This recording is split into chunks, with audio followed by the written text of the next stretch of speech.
आचार्य भगवान श्री विद्यासागर जी महामुनिराज के परम प्रिय और अनूठे स्वाध्यायशील साधक मुनि श्री विनीत सागर जी महामुनिराज से कोल्हापुर में स्थित कुछ सीए के छात्रों ने बड़ा सुंदर सा प्रश्न पूछा। प्रश्न सार्थक था। बच्चों ने प्रश्न किया कि मुनिवर, हम लोग किसी से राग और द्वेष नहीं करते। ऐसा हमारा धर्म कहता है कि हमें किसी से राग और किसी से द्वेष नहीं करना चाहिए, सभी से मैत्रीय भाव रखना चाहिए। शत्रुवेषु मैत्रीम, सभी जीवों में हमें मैत्रीय भाव रखना चाहिए। फिर हम लोग ये नहीं समझ पाते हैं कि हमारे यहाँ पर ये क्यों बार बार दोहराया जाता है, ये बार बार क्यों कहा जाता है। कभी कोई विद्वान कहता है, कभी कोई त्यागी वृत्ति समझाते हैं, कभी साधु संत समझाते हैं, कभी आरिका माता जी से भी सुना कि हमें अन्यत्र किसी देवी देवता की आराधना नहीं करना चाहिए। किसी भी मिथ्या देवी देवता की आराधना या किसी भी वस्त्र, शस्त्र, अस्त्र धारण करने वालों की पूजा अर्चा हमें नहीं करना चाहिए। फिर हम लोग ये एक तरफ कहते कि हमें किसी से राग द्वेष नहीं करना है, और दूसरी तरफ हम लोग इस प्रकार के द्वेष भाव क्यों रखते हैं उन देवी देवताओं से, हम क्यों छोड़ने की बातें उनके लिए कहते हैं। पूज्य मुनिवर ने बड़ी शांति से और एकाग्रता से प्रश्न को सुना और चिंतन मनन के साथ में बड़ा ही सुंदर और अद्भुत अनूठा जवाब दिया। शायद मेरे दृष्टिकोण से विश्व में कोई भी ऐसा व्यक्ति ना होगा, ऐसा कोई व्यक्तित्व का धनी ना होगा जो पूज्यवर की तरह उस शंका का समाधान कर पाता। पूज्य मुनिवर ने बड़े ही प्रेम से, विनीत भाव से उन्होंने कहा कि बेटा, तुम लोग अभी क्या करते हो।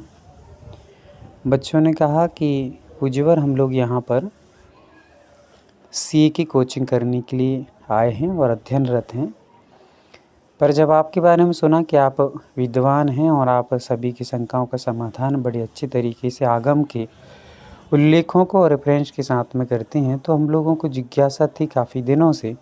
तो हम लोगों ने, मित्रों ने सोचा कि पूज्यवर के दर्शन भी और साथ में हम लोग अपनी शंका का निवारण भी करके आ जाएंगे, क्योंकि अभी तक तो हम लोग किसी से राग द्वेष नहीं करते हैं और सभी को आदर देते हैं, सम्मान देते हैं, सभी के मंदिरों में पूजा अर्चा करते हैं। जिसकी जो पद्धतियां हैं उन पद्धतियों के अनुसार हम लोग भी ढल करके उनके साथ में सहयोग सेवा में लगे रहते हैं।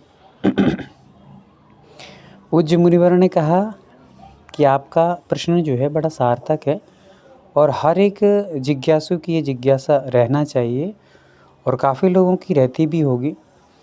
इसका समाधान यदि हम लोग जानें तो सहजता, सरलता से, छोटे से शब्दों में हम समझ सकते हैं कि आप लोग सीए का यहाँ पर अध्ययन कर रहे हैं, सीए की कोचिंग करने के लिए आप लोग यहाँ पर आए हो, तो निश्चित तौर से आपने कोई ना कोई सब्जेक्ट तो ज़रूर चूज़ किया होगा।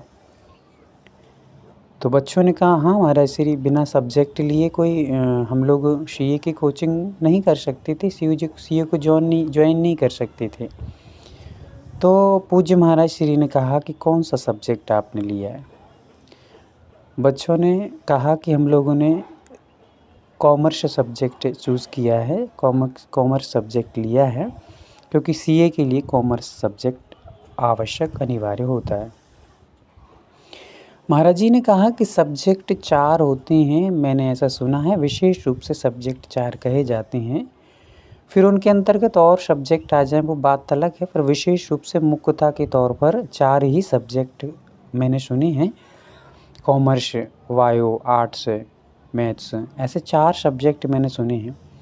इन 4 सब्जेक्टों के माध्यम से ही व्यक्ति कुछ न कुछ, जिस पद का अभिलाषी है उस पद के लिए वह चुन लेता है और आगे बढ़ता है। डॉक्टर बनना है तो व्यक्ति ने कभी साइंस ले लिया, साइंटिस्ट बनना है साइंस ले लिया, किसी ने मैथ्स ले लिया, साइंटिस्ट बनना है आदि, किसी को डॉक्टर बनना है, तो किसी ने कॉमर्स ले लिया सीए बनने के लिए, किसी को लॉयर बनना है तो आर्ट्स ले लिया।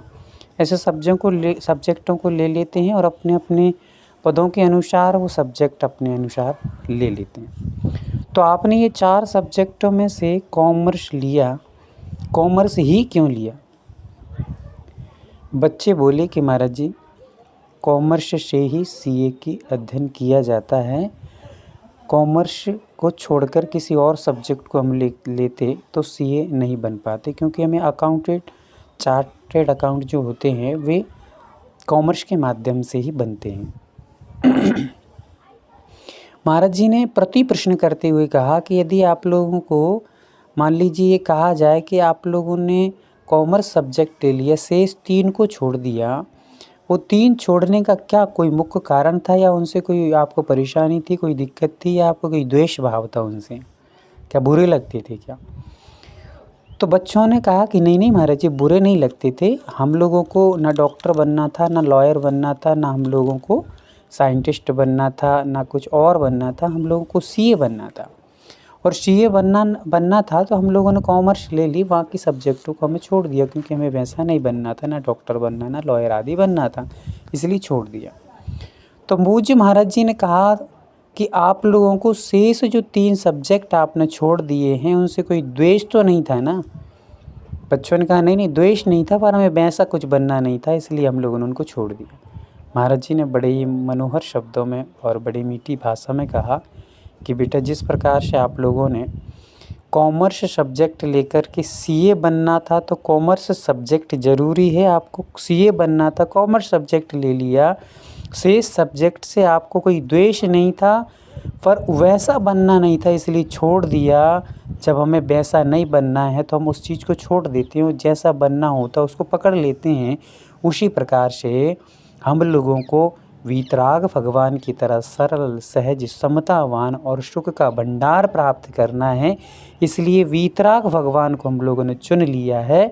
और शेष भगवान से हमें द्वेष नहीं है, पर हमें लड़ने झगड़ने और ईर्ष्यालु प्रकृति के लोगों की तरह नहीं बनना है, इसलिए हमने लड़ने झगड़ने वालों को छोड़ दिया और हमने जो सरल हैं, सहज हैं, वात्सल्य हैं जिनके अंदर, और जो निरंतर राग द्वेष से रहते हैं, उन वीतराग भगवान को पकड़ लिया।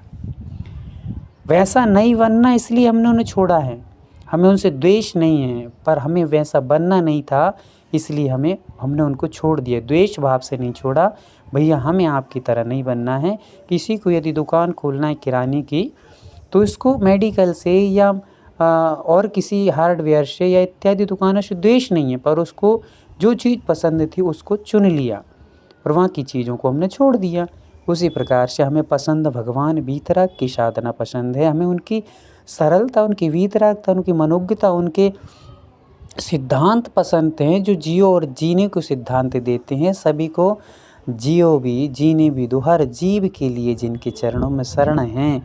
द्वेष करने वालों पर भी जो चिढ़ते नहीं हैं, राग द्वेष नहीं करते हैं, कोई झगड़ा नहीं करते हैं, किसी को मारते नहीं, पूजा करने वाले को भी किसी प्रकार से प्रशंसित होकर के वरदान नहीं देते हैं, और जो पूजा नहीं करता है, गालियाँ देता है, बुरे भले कहता है, उनके प्रति कभी अभिशाप नहीं देते हैं। सभी के भला चाहते हैं, शत्रु का भी भला हो और मित्रों का भी भला हो।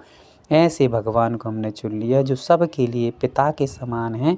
बच्चा यदि बिगड़ा भी हो तो पिता हमेशा कल्याण की भावना भाता है, और बच्चा अच्छा हो तो भी कल्याण की भावना भाता है। वैसे ही हमारे भगवान ने सभी के लिए जियो और जीने दो, शांति से रहने दो का संदेश दिया है। कोई बुरा है उसके लिए भी भगवान ने कल्याण का आशीर्वाद दिया, और जो अच्छा है उसके लिए कल्याण का आशीर्वाद दिया। किंतु अन्य धर्म में ऐसा होता है कि उनकी सेवा अर्चा करते रहो तो वो भला कर देते हैं, और सेवा अर्चा ना कर पाए तो फिर वो किसी न किसी प्रकार का उपद्रव या कोई उपक्षय करना प्रारंभ कर देते हैं। तो ऐसे भगवान को हमने छोड़ दिया जो नाराज़ हो जाते हैं, जो क्रोधित हो जाते हैं, जो छल करते हैं, जो अपना और पराया का भेदभाव तू और मैं करते हैं। ऐसे देवी देवताओं को हमने छोड़कर उन भगवान को अपनाया है जिन्होंने सबकी कल्याण की भावना को भाया है। इसीलिए हम लोगों को वीतराग भगवान की आराधना प्रिय है। सब बच्चों ने जैसे ये उत्तर सुना तो निश्चित तौर से मान के चलिए कि आश्चर्यचकित होकर के चरणों में नतमस्तक होकर सब बच्चों ने मिथ्यात्व का त्याग किया और जैन धर्म पर अडिग श्रद्धान करते हुए आज भी जैन दर्शन की महिमा को बढ़ाते हुए कुछ बच्चों ने ब्रह्मचर्य को धारण करके धर्म की प्रभावना में लगे हुए हैं, कुछ सदग्रस्त बन करके धर्म की प्रभावना और मिथ्यात्व का खंडन करते हुए सम्यक दर्शन की प्रभावना में लगे हुए। ऐसे हम लोगों को भी समझना चाहिए कि क्या सही है क्या गलत है। ओम शांति।